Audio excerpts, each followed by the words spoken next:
Hi there, Sharon here, Sharon Horne-Ellstrom. Welcome to day 280 of the Be a Better You annual challenge. This year we're doing one thing every day to be a better version of ourselves, a better human being. And this month, the whole month, we are focusing on the physical health and well-being for us personally in this challenge. And then for Supersize Your Business, I'm meshing them together this year. And for our Supersize Your Business group and for our business, we're considering the same thing.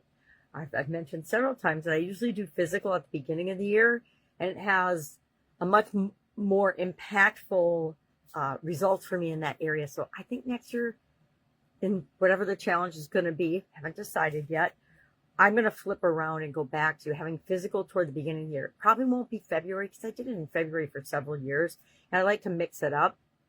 But maybe like March or April, instead of waiting until the fall, I'm going to do it differently. Well, today our topic is picking one challenge area, one area of our physical health and well-being that's giving us a hard time or that we want to see improvement in, or that's a challenge for us. And we are going to apply the SOAP framework to it. Now, of course, I did not grab my SOAP framework, but we're going to go through it over the next 4 days.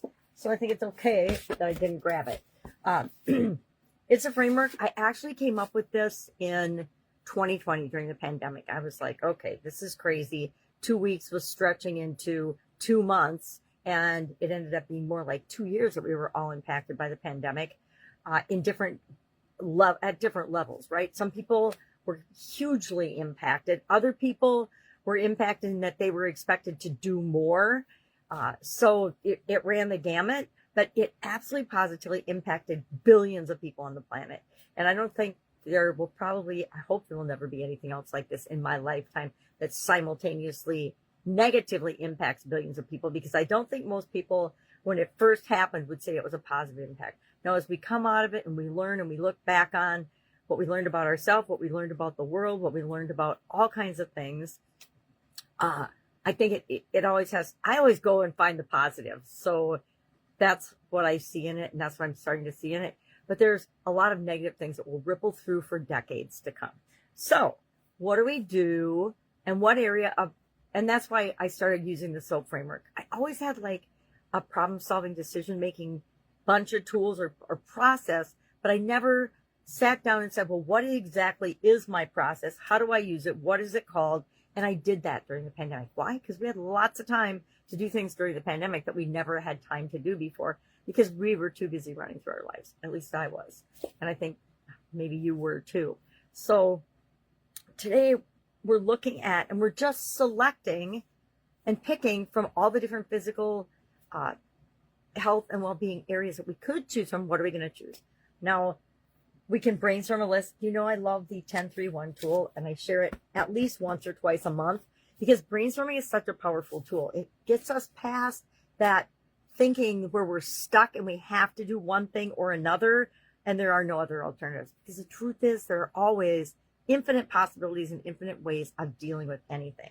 So I went to the cardiologist yesterday and got weighed, of course, because once a year I go and I get weighed.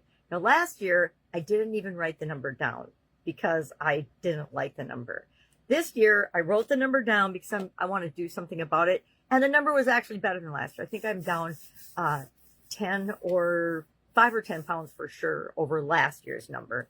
And so I decided that my area that I'm going to apply the SOAP framework to, because it is obviously a challenge area for me, is my weight. Now, I don't usually like to measure my weight. I think it's not a good measure for me. But in this case, for the SOAP framework challenge, that is the area that I have selected to do. So over the next 4 days, I will apply the SOAP framework to that. Now, you can pick anything you want. You know, spend the last couple of days picking out different categories, prioritizing them. And so you can just look at your list from yesterday and say, or the day before yesterday, we did the 7 whys yesterday. So maybe one stands up in the 7 whys. It's like, oh, I got to do this first. But pick one, and that's all we're doing today. It's a light day for action item. We just need to decide what area we're going to apply the SOAP framework to. And then tomorrow we will hop into the S and start applying it. Any questions about this? Any struggle or challenge picking an area of physical health and well-being to emphasize and work on? Please just ask, and I will help you do that. There's so many fun ways to pick an area. Usually it's just asking ourselves a simple question and boom, we know exactly which area to work on. Like, I didn't even have to think about this. When I looked at my notes and what my the topic is today, I knew, boom, I want to drop 25 pounds. And not just, I want to drop 25 pounds and gain muscle, I guess I should say, or gain more energy and vitality, stuff like that. Because I know if I lose some weight, just by eating better probably, and moving a little bit more, that will make me feel so much more energized and good about myself. And that impacts every other area and aspect of my life. So what could you do? Pick one thing. If you need help picking that one thing, ask. Otherwise, go out, make an amazing day. And I'll, of course, see you tomorrow.